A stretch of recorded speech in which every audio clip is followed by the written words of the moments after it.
Kemper Tones and Talks. That tone show number 9. Time travel.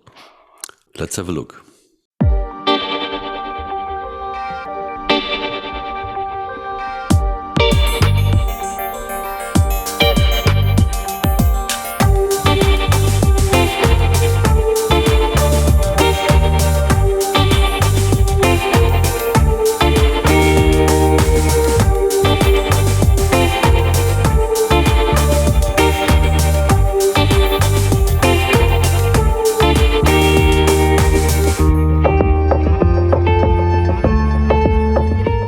It's a little bit like 60s tones are meeting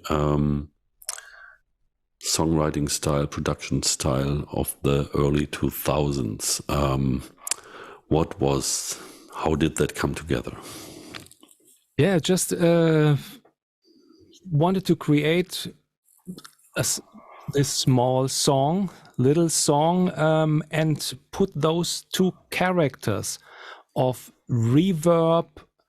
Yeah, it's mainly reverb and delay, the 60s and the 2000, something like that. Modern, I would call it modern pop sound, pop guitar sound in one song. So the bridge is modern, the intro and the outro is just the old school style. And what do I have? I just start and share my screen with the rig manager. And here we go. So the signal chain has a Kemper fuzz. The bit shaper is not on. Amp cabinet, and then the old school setting, the vintage setting, is created by a spring reverb and a tremolo effect. And the modern setting is created by crystal delay and natural reverb. So we're starting, as always, with the amp profile. And you might guess it if you saw just the other episodes. Mr. Dill is using his Tweet Deluxe, which he loves. But in this case, famous news, the gain is set to 2.5. Wow, more than double. This is really, he's going heavy metal. So it's, with the humbucker guitar at the breakup tone. And as always, treble and presence is boosted and EQ position is at before the gain stage. That's the sound. And then the next one is the spring reverb. Just to get this old school sound. And this is how it sounds like. It's a really lush reverb, 3 seconds decay time, and the drips tone, this cluck, is turned up, 2.1. Spring size at medium 5.0 and dwell at 5.6. The mix level is very high at 86%. But in this little song, I'm playing just chords, just short chords. And the volume is turned down on the guitar.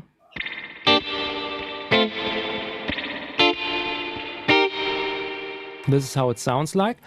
And to hear those chords and have a really big reverb behind me, I'm using the ducking. So reverb is a different style of getting the guitar in front and the effect in the background. And when I'm playing, you don't hear the reverb when I'm turning ducking down.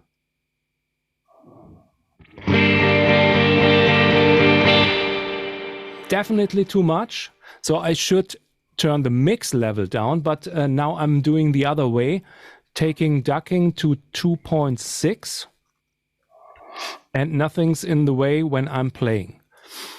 And the high cut is not really hard. It's at 9K, 9.9K.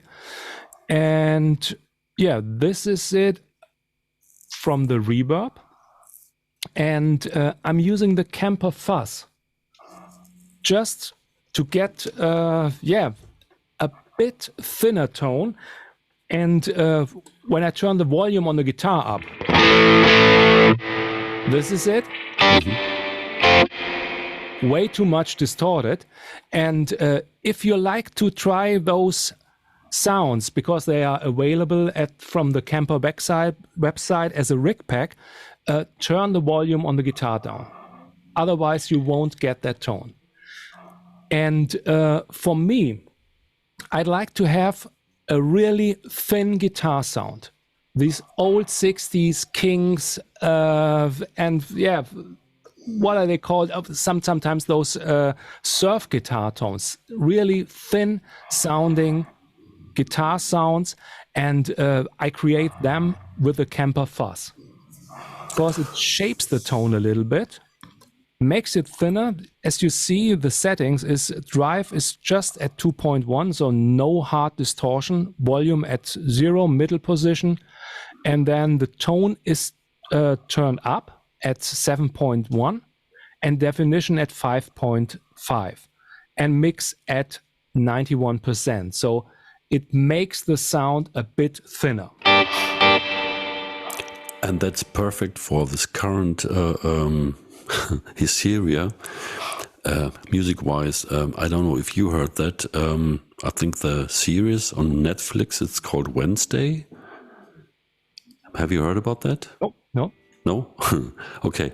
Well, on TikTok and all the other platforms, the dance of Wednesday is really going viral these days. And it's an old song by the band The Cramps.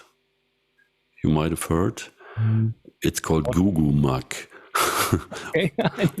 Weird title, but it's that horror cartoon surf style guitar sound. Exactly that guitar sound.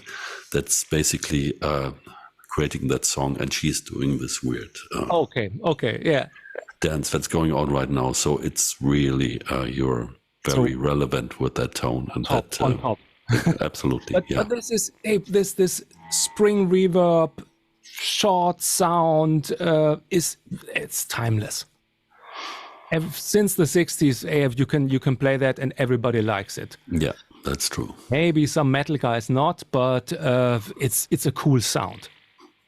So let's move on with the rig manager.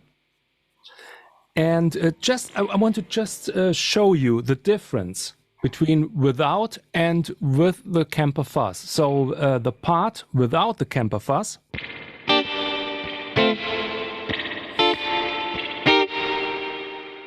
Now with the Kemper fuzz.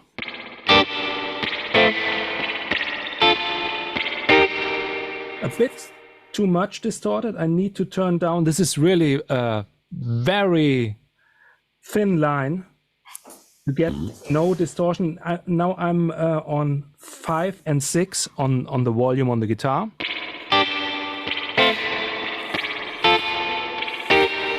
And as you hear, this is crucial for that sound. So I'm always playing some ghost notes somewhere just to keep timing. And with this reverb, it's sound great. It gets a really dirty percussive sound added to the played chords. And now the special thing is coming with the tremolo. This one. Yeah, that's really special. I wouldn't have thought ever, I'm afraid, to put a tremolo behind the spring reverb into the post section. That's really something else. I really don't know if some old Fender amps had the tremolo or vibrato unit, as they call it, behind the spring reverb. I really don't know. Maybe Christoph knows, or somebody else. Please write a comment if you know which amp has that or has it not. But yeah, I thought about, okay, let's have this big, huge spring reverb, and then with a tremolo, some volume modulation, some groove. It's particular some groove. It's the rate is set to a 16th note triplet. Here we go. No, not a triplet. Something else. But it sounds like a triplet. A laid-back triplet or something like that. So that's it. And that cuts, I just show you the difference between tremolo behind the reverb and tremolo before. Before, you have the tremolo, you hear the tremolo when you're playing, but not at the reverb tail. But that's what I wanted, to have the tail with the tremolo. And get this Oh. So this is my vintage approach to this song. And I have both effects on one foot switch at the remote, so I can turn it on and off with one switch, and the other two on the next switch. And here we have, for the modern sound,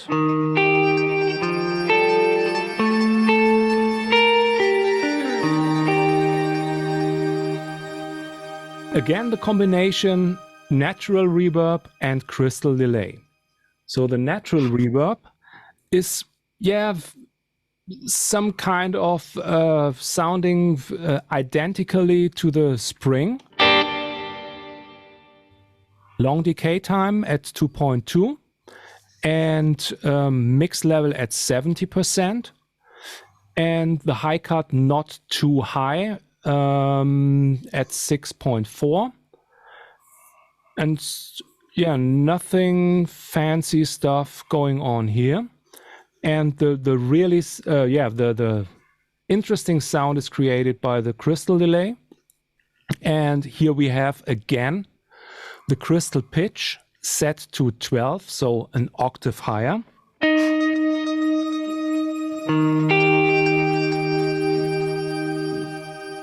The note values are set to a dotted fourth, dotted quarter note, and a quarter note.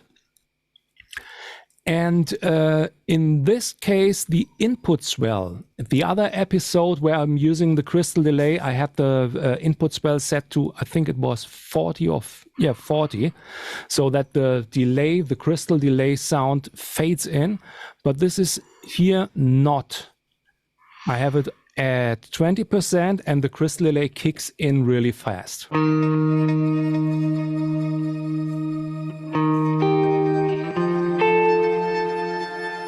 And it sounds nice just playing two notes. Here's the part without the crystal delay.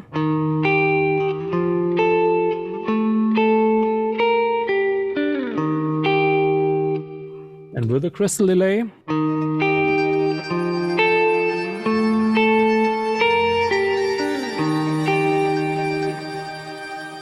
And it adds some shimmer to the sound. It's just playing not much tones and creating these atmospheres and pad sounds and it's not when you hit a chord or something like that with a keyboard, you can't create that. This is some sequence stuff which comes from these notes, and sometimes it creates some really special stuff, especially when you're playing slides.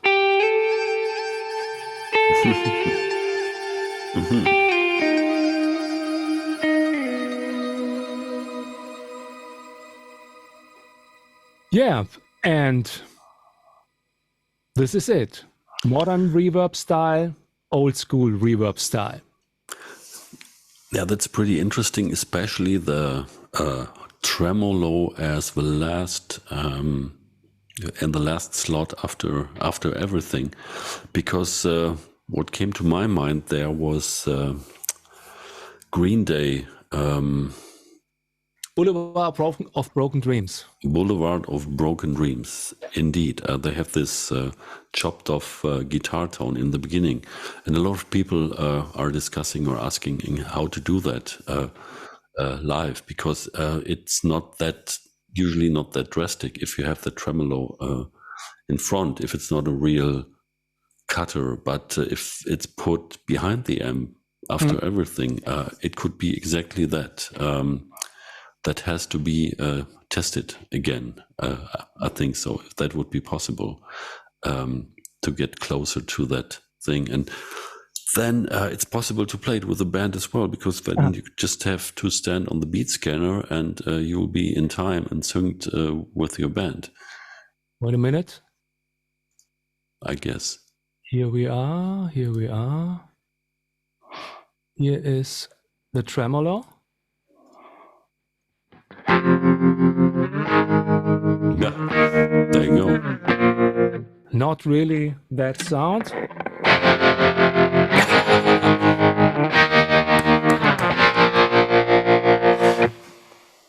Yeah, and again, I didn't really know if I put the tremolo behind the stack, but here it is. I did it for the Legends Tribute collection. Okay. Yeah, check Billy Joe Armstrong's sound, and yeah, I think you need a bit more gain, maybe the distortion.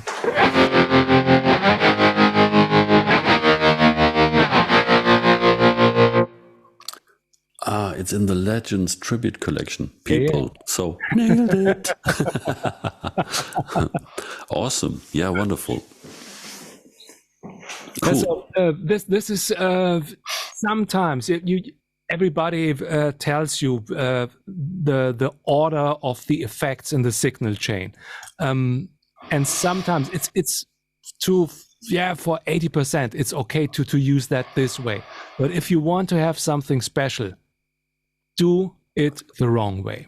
And you might create some really great sounds. Sometimes spring reverb in front of the stack, and turn the spring reverb really much louder to boost the stack input, or something like that. Delay in front of the stack. That's how those old surf guys did it. And they created those really great tones. I just watched the other day a really great documentary of the Ventures. The Ventures, yeah, okay. No, that's not the Ventures.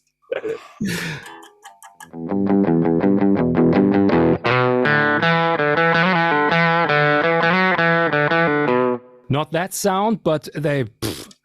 great guitar band, band, and they had this dying sound with lush spring reverb and boosted and some fuzz. They told that the guitar player was one of the first using a fuzz pedal on some recordings. It was not Satisfaction or something like that. That's how they say. And they Noki Edwards was the guy who played a fuzz pedal at first in some Ventures recording. I don't know, but check out this documentary if you like surf sounds and instrumental guitar music from this. Yeah, amazing. And I don't know if that is true, but I think I got it from Josh Scott's JHS show. When he was telling the story of the fuzz pedal, that the whole thing started when, I forgot all the names, but it was a studio in Nashville where they had a broken guitar speaker that was doing this stuff, and they liked it so much, so that's when they started the journey to get more creative with guitar sounds.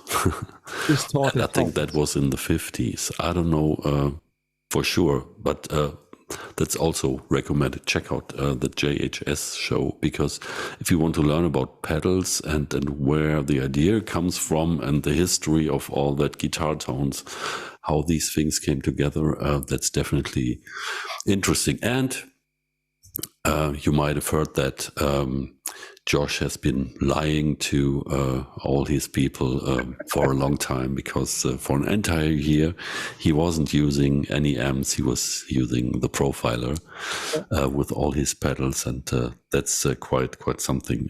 We are really amazed by this, of course. But he's a great guy. He's doing great pedals, and he knows a lot about how these things came together and how they come together. Yeah, highly recommend it. Yeah, all right. Again, with this tone, it's another offering to come up with songs, people, and they are available. This rig is available in that tone show folder on the Rig Exchange and in the Rig Manager. So please go ahead, go crazy, use this. And if you come up with something, let us know. Share your links to your music. We will share them as well. And we are curious to know what you will be doing this with it. So thanks again, Thomas. We'll meet again with the next episode. And for this time, thanks for listening and for watching. Take care. Bye.